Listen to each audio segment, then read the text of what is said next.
How to Write a Resume 2025. So I've been in the recruitment industry now for over 10 years. I've also owned a resume writing business, which was one of Australia's leading resume writing companies, which I sold in 2023.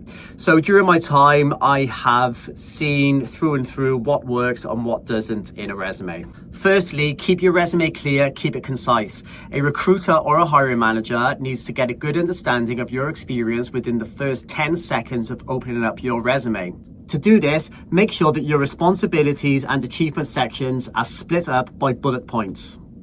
Each bullet point is a summary of your responsibilities and achievements, and that's the key word here, summary. Don't over-explain yourself in these sections. Each bullet point should be no more than 2 lines long. Think of it as a newspaper. You have your heading and you have your story. Each bullet point is just the heading. Leave the story for the interviews with the hiring managers and recruiters. Achievements. Always make sure that you're including an achievements section under each position. So this will come under the responsibilities. Just make sure that you're including 2 to 3 bullet points.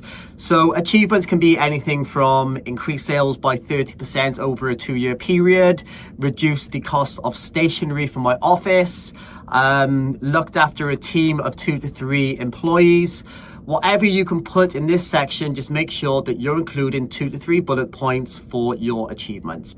Tailor your resume for every position. So that doesn't mean changing your resume for every job you apply for. It just means making sure that your resume is targeted towards, say, property manager positions in the real estate industry.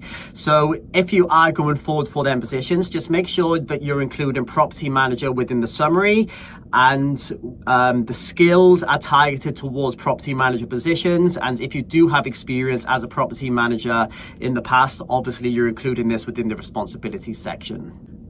Formatting. Don't overcomplicate the resume. You don't need massive colors. You don't need your picture.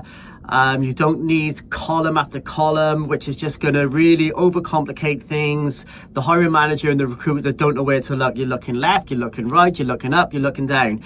Everything needs to read nice and simply from the top down to the bottom. If you're still having trouble writing your resume, reach out to a professional resume writing company in your city. There's plenty of them around. Just make sure that you check out their reviews before moving forward with them. Thanks for watching this video today. Please subscribe to this channel where we'll be giving weekly updates on job searching, resumes, interviews, and more.